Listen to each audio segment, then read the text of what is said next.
Bene data bakundwa b'umwami Yesu Kristo, mwese abakurikira izi nyigisho tubahaye ikaze mu biganiro bya Saveur Divine.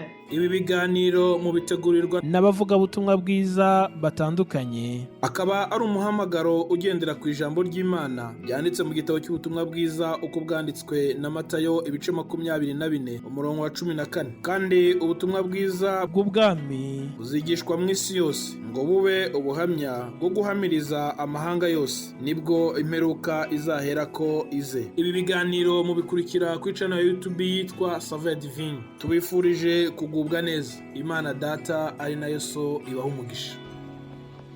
Shalom shalom bakundwa bene data, dusangiye gucungurwa n'amaraso y'umwami wacu Yesu Kristo. Nongeye kubasuhuza mu izina ry'umwami wacu Yesu Kristo. Ngiye basuhuza, nitwa Bagabo Joseph kandi ngarutse ku bwa Saveur Divine. Kandi nko mumaze kubimenyera, urubuga rwa Saveur Divine muri rw'Ikinyarwanda n'Ikirundi rubategura insanganyamatsiko zitandukanye mu gihe cy'icyumweru, tukayiganiraho binyure mu ijambo ry'Imana. Kandi rukoresha abavugabutumwa batandukanye, barimo bashiki bacu, harimo bene data batandukanye. Kandi ndashimira Imana yuko aho bigeze turimo tugenda twunguka binyure mu ijambo ry'Imana kuri urubuga rwa Saveur Divine. Iki cyumweru rero turimo tuganira ku kuba aho Imana ishaka, ariko sinashatse kuvuga ngo kuba aho Imana ishaka ubwabyo, ahubwo nashatse kuvuga inyungu z'uburyo butanu zo kuba aho Imana ishaka. Umwami Yesu nashimwe kuko ari we uduha ibyo tuganira n'ubwoko bwayo, kandi ari udutegurira ibikwiriye. Ndashaka kuvuga inyungu z'uburyo butanu zo kuba aho Imana ishaka. Bene data bakundwa, twavuga byinshi, twaganira byinshi, ariko munyemere muri kano kanya gato tuba dufite aya magambo y'Imana uzayumve, uyasubiremo, urushaho kumva uburyo iyo umuntu abaye Imana ishaka bimutera inyungu nyinshi. Ndavugamo rero zimwe mu nyungu ziboneka cyangwa se umuntu agira iyo abaye aho Imana ishaka. Hari ababanjirije bavuze ingero nyinshi, bavuze ku bakozi b'Imana bajya baho Imana ishaka uko bagiye babaho, ariko ngewe ndimo nshaka kuvuga kuri izi nyungu z'uburyo butanu zo kuba aho Imana ishaka. Inyungu y'uburyo bwa mbere nuko urwanirirwa nayo ku munsi w'amakuba. Soma ijambo ry'Imana muri Zaburi ibice 27 umurongo wa 4 n'uwa 5, hatwereka yuko Imana irwanirira abantu baba aho ishaka ku munsi w'amakuba. Iyo ubaye aho Imana ishaka ku munsi w'amakuba irakurwanirira. Umwanditsi aravuga ngo icyo nsaba Uwiteka ni kimwe, nicyo nzajya nshaka, nuko mu nzu y'Uwiteka iminsi yose nkiriho. Arakomeza ngo nkareba ubwiza bw'Uwiteka nkitegereza urusengero rwe, kuko ku munsi w'amakuba azandindisha kumpisha mu ihema rye, mu bwihisho bwo mu ihema rye niho azampisha, azanshyira hejuru amagarike ku gitare. Zimwe cyangwa se imwe mu nyungu yo kubaho Imana ishaka, kumwaza avuga ngo uyu nguyu ubaye aho Uwiteka ashaka, uba mu rusengero rw'Uwiteka, ubaho Imana imureba, ubayeho Imana ishaka, Imana ishima. Zimwe mu nyungu cyangwa imwe mu nyungu igaragara ku muntu wabaye aho Imana ishaka nuko arwanirirwa nayo ku munsi w'amakuba. Tujya tugira iminsi myinshi, ariko mu buzima bwa muntu hari iminsi duhura nayo ikaza ari iminsi itari myiza, ikaza ari iminsi y'amakuba. Iyo rero tuyaho Imana ishaka, iyo ubayeho Imana ishaka, Imana irakurwanirira nubwo waba ari umunsi w'amakuba. Mu buzima ntiwahitamo kubaho mu minsi myiza gusa, hari igihe dusora mu minsi mibi. Iyo ubayeho Imana ishaka rero, n'iyo iminsi mibi yakugezeho, Imana iraza ikakurwanirira. Mwene data mushiki wanjye, ndakwingingira kuba ahantu Imana ishaka, uburyo buzaguhesha kurwanirirwa nayo mu minsi y'amakuba nigusoraho.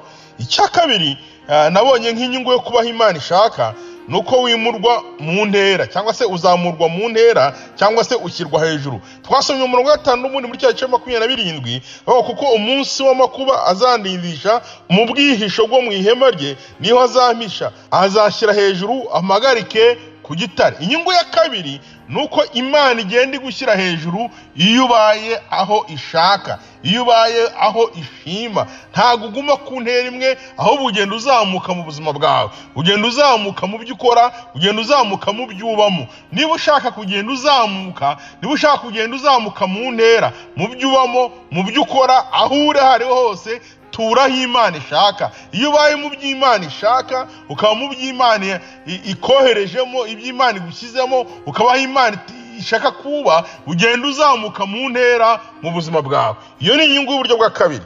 Inyungu y'uburyo bwa gatatu n'ubundi tuyibona hanga ku 5 bavuze ngo azashyira hejuru ampagarike ku gitare. Inyungu y'uburyo bwa gatatu, urakomezwa uhagarara ku gitare. Iki gitare bavugaga yari Kristo. Iyo bavuga igitare kenshi bavuga Kristo, ngo azashyira hejuru ampagarike ku gitare. Reka nkubwire ngo iyo utuye aho Imana ishaka, iyo ubaye aho Imana ishaka, iyo uriho mu buryo cyangwa se mu buzima Imana ishaka, buretse kuba yakurwanirira ku munsi w'amakuba, buretse kuba yakuzamura mu ntera, ariko iranagukomeza ikagushyira ku gitare. Avuga ngo azashyirwa hejuru ampagarike ku gitare. Iragukomeza ikaguhagarika kuri Kristo neza, ukaba umuntu ushinze imizi muri Kristo, ukaba umuntu ushinze imizi mu mwana wayo Yesu Kristo. Iyo utuye aho Imana ishaka, buretse kuba wazamurwa mu ntera, buretse kuba watabarwa ku munsi w'amakuba, ahubwo uragenda ugashinga n'imizi muri Kristo. Iyo ni inyungu y'uburyo bwa gatatu. Inyungu y'uburyo bwa kane, ugirirwa neza nayo mu buryo bwinshi cyangwa se butandukanye. Iyo usomye na Zaburi ya 31 murongo wa 20-21, haravuga ngo erega kugira neza kwawe ni kwinshi, uko wabikiye abakubaha, uko wakoreye abaguhungiraho mu maso y'abantu. Gorega kugira neza kwawe ni kwinshi, niko umwanditsi yavuze. Rero nkubwira ngo iyo utuye aho Imana ishaka, Imana igutunguza kugira neza kwayo kwinshi mu buryo bwinshi kandi butandukanye. Niba ushaka kubona kugira neza kw'Imana, niba ushaka kubaho mu kugira neza kw'Imana, tura aho Imana ishaka. Gorega kugira neza kwawe ni kwinshi, uko wabikiye abakubaha. Aba bubaha Imana, aba baha Imana ishaka, aba babaye mu buryo Imana ishaka, aba bagenda mu buryo Imana ishaka. Kugira neza kw'Imana kurabatungura mu buryo bwinshi. Uko wabikiye abakubaha, uko wakoreye abaguhungiraho mu maso y'abantu, bagahungira ku Mana mu maso y'abantu, batungura kugira neza kw'Imana mu buryo bwinshi. Mu bwisho bwo mu maso yawe niho uzabahisha inama mbi z'abantu, uzabahisha mu ihema gutongana kw'indimi.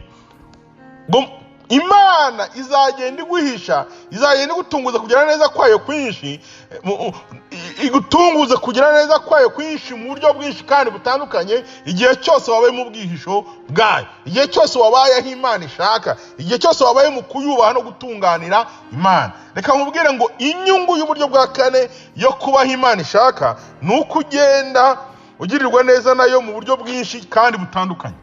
Urashaka kubaho mu buryo Imana ikugirira neza, turaho Imana ishaka, baho Imana ishaka. Inyungu y'uburyo bwa gatanu ngira ngo turangirizeho ni uko Imana ikubera ibyiringiro. Reka nkubwire bene data, abantu bagiye babaho Imana ishaka, abantu bagiye baturaho Imana ishaka, abantu bagiye babaho mu buzima Imana ishaka, Imana yagiye ibahindukira ibyiringiro.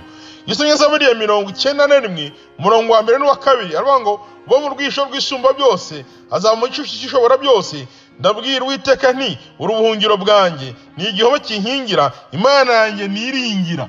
Reka nkubwire ngo iyo ubayeho mu bwisho bw'isumba byose, ukabaho Imana ishaka, ukaba mu bikari by'Imana, ukaba mu mitekerereze yawe ukabaho Imana ishaka, mu migendere yawe ukabaho Imana ishaka, mu bikorwa byawe ukabaho Imana ishaka, Imana iguhindukirira ibyiringiro. Iyo ni inyungu y'uburyo bwa gatanu iboneka ku bantu bagiye babaho Imana ishaka, bagiye bakora iby'Imana ishaka. Twavuga ingero nyinshi, twavuga ba Yobu, twavuga ba Daniyeli, Imana yagiye ibera ibyiringiro. Twavuga ba Yobu, Imana yagiye ibera ibyiringiro. Twavuga abantu benshi Bibiliya nitwereka, Imana yagiye ibera ibyiringiro. Ariko niba ushaka kubaho mu buryo, niba ushaka kubaho mu buryo Imana ikubera ibyiringiro, baho Imana ishaka, turaho Imana ishaka. Twavuze ngo inyungu y'uburyo bwa mbere, urugwanirirwa nayo ku munsi w'amakuba. Amakuba azaza mu buzima bwawe, ariko nuturaho Imana ishaka, Imana izakurwanirira. Inyungu y'uburyo bwa kabiri, wimurwa nayo mu ntera.